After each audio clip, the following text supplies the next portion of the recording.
Hello and welcome back to Dragon Rider Cryptos. This is the Dragon Rider. So, a lot of stuff going on in the crypto space, a lot of stuff going on, period, in the financial space. But let's get into the crypto space. Now, although there are some parodies going on between the two spaces, right now it seems the crypto space is the target. So, let's get into it. Over here in CoinDesk, you can check it out. Some articles. Um, First one being is this Binance. A lot of confusion, so to speak, going on with there's rumors of a hack and whatnot at Binance. Essentially, what they're reporting is, you can go down here and read this, was that the APIs got hacked, which is essentially the bots or the mechanism by which people use bots to tap into the exchange and do their trading. So, but really, what I want to talk about in this is right here. Okay, not too long ago, in fact, quite recently, there was a Japanese exchange that got hacked, and if I remember, it was NEM, the NEM coin. Those coins were stolen, and then apparently the the developers or those who run that blockchain were somehow able to track those coins. Now, all the coins are mostly on public ledgers, so in that way, in that sense, you can see where they're going, but there must be a system in place for that allow them to quickly do that.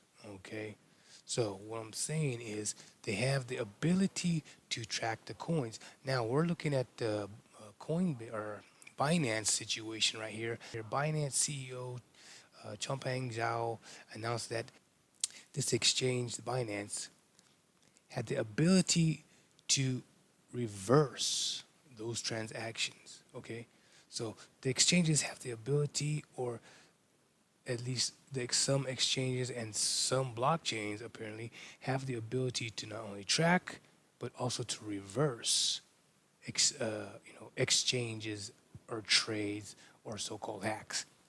This is exactly what the banks can do. All right, they can track and they can reverse those transactions. So that's just something to think about, down the line here. How many hacks have there been? Were they actually at a loss, or were these stolen coins previously in various other hacks and so on and so forth? Uh, are those traceable and reversible? And if so, have they been traced and have they been reversed? And if so, where's the fucking money? So let's get on over here now to this other story. And that story being the SEC jumping down the necks of the ICOs and cryptos in general. Now, the question is whether they have the authoritative teeth, all right? The authoritative teeth to actually implement some kind of action or penalties or restrictions or so on and so forth. So let's jump over here real quick, okay? And back to bitcoin.com.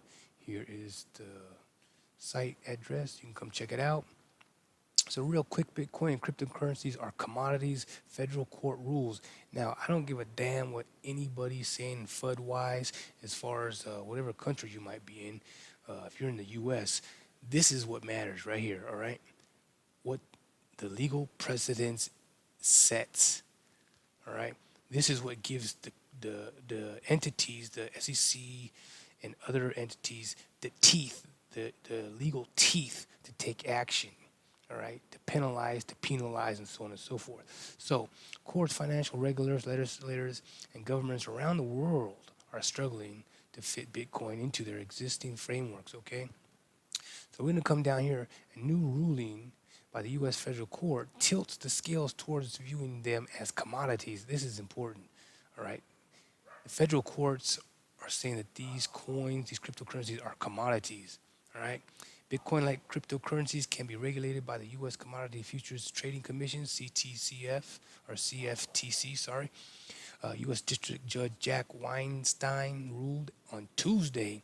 The federal judge thus upheld the CTF or CFTC's position from 2015 that cryptocurrencies are commodities, all right? The federal courts are saying that they are commodities. This is setting precedents, all right? Saying it is supported by the plain meaning of the word commodity and that the agency had broad leeway in interpreting the law regulating commodities, the Commodity Exchange Act of 1936. Right, so we're going off some old bullshit laws from way back when kids still played in dirt. All right, back in the day, how they play with video games and stuff, sit in the house all damn day. So anyway, this ruling came out because the court had to decide whether the CFTC was able to prosecute, here's the teeth, an alleged fraudster who promised clients cryptocurrency trading advice but never gave it to them, blah, blah, blah, right? By allowing the agency to continue with the case, the judge set a precedent for all other legal cases, all right, where defense lawyers might have to argue, so on and so forth. So the federal court says that cryptocurrencies are a commodity. The SEC is saying that they are securities. Nobody's calling them money. Nobody is calling them currencies. So let's jump on over here to CoinDesk again. And let's go to this article right here. Crypto's biggest ICO stay silent on SEC subpoenas. All right. So just remember this. Federal court said that the cryptos are commodities. So until otherwise spoken, until another case comes up, until there's a higher court ruling, this is the law. This is what gives them teeth, legal teeth, to prosecute, go after you, all right, or whoever. So if you watched that big old panel a few weeks ago questioning the SEC and these guys asking them all these questions about cryptocurrencies, essentially what they're kept asking the SEC chairman was that if the SEC actually had the legal teeth to do anything about cryptocurrencies. So it must have teeth in order to bite. So right now, federal court said cryptocurrencies are commodities, all right? So you come over here, cryptocurrencies, the biggest ICO stay silent on SEC subpoenas. So the SEC is subpoenaing a whole bunch of these offering or previously offering ICOs, okay? So you can come over here and read this, all right? After rumors began to fly last week, that the SEC was about to hammer down on ICOs, some of the biggest projects to get utilized the funding mechanism have remained tight-lipped. So you can come over here, they did the 14 best issuers of a 50 million or more, and they talked to this. They reached out to a bunch of them. Basically, none of them really answered, except for a couple of them, Quan or whatever. But they ended up talking to here you go, Bancor. This is good if you're invested in any of these tokens. You should be observant, pay attention to what's going on with this. All right. All right. Kind of comments. Other than that, several issuers responded to CoinDesk with the infamous no. 10x was one of them. They don't want to answer, and there could be reasons for that. They come down here, it talks about they could have gag orders, which means that if they're being investigated or questioned, they could have been ordered not to publicly speak about it. So investors in those will have no idea what the fuck is going on until that case is settled and or they are allowed to speak openly about it, which is very disturbing if you are an investor, right? All right, so you can come down here and read some more, and here's where it gets a little, okay, you can check out, they got a list of all these top ICOs. According to Carol Van Cleve, CEO of decentralized technology solution startup Luminous, and longtime crypto interested attorney. Depending upon the nature of the subpoena, they may or not be able to disclose that they received it. He goes and he talks about it being, having gag orders and stuff. Although since Arrington's admission, it is clear that not all SEC subpoenas issued to ICO stakeholders have gag orders attached, all right? But here is the thing, okay? Here we go with the federal courts saying that cryptocurrencies and the like are commodities. You have the SEC saying that they are securities, or some could potentially be securities, all right? And how are they going to test if they're securities? Well, they use this test. It's called the Howey test, all right? And you can come over here, Wikipedia, whatnot. I'm just real quick jumping into the case. So here's the key thing to this, all right? And I suspect there's going to be some legal challenges coming up in this year to a bunch of this shit, okay? Whether or not something is a security means that you, essentially, it has to fall into this criteria, meaning that you had to use your money to buy it and then expected a profit, okay? But as we've seen in this article, the courts said that they are commodities. The SEC is saying that they are securities. Nobody is saying that they're money. You're using a commodity to trade, essentially, for another commodity. You understand? In other words, an investment contract for the purpose of the Securities Act means a contract, transaction, or scheme whereby a person invests his money, all right, invest his money in a common enterprise that is led to expect to have profits basically by some other third party and not their own action.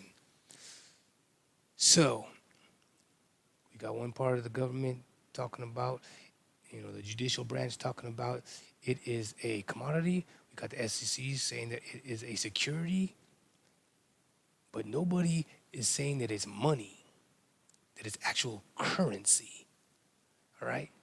Because to fall into this, it has to be money. Now, what if you're using cryptos to purchase those tokens in an ICO?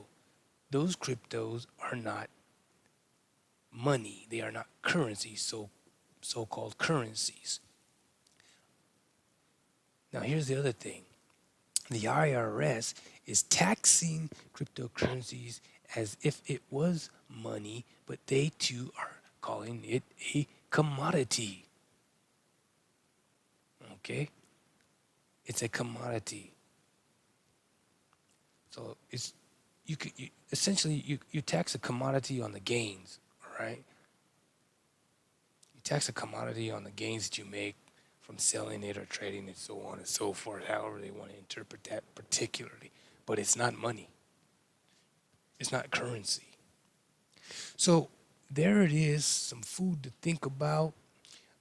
You should probably be expecting some challenges, some court cases this year, maybe into the middle of next year, into the election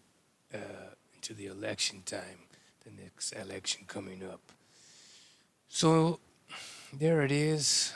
Once again, I'm not a financial advisor. This is not financial advice or legal advice. This is just information that I'm sharing with you. That is my subjective opinion about it. That being said, come over here, take a look at these articles, chew up the information, marinate on it, and stay strong out there, man, and keep riding those dragons.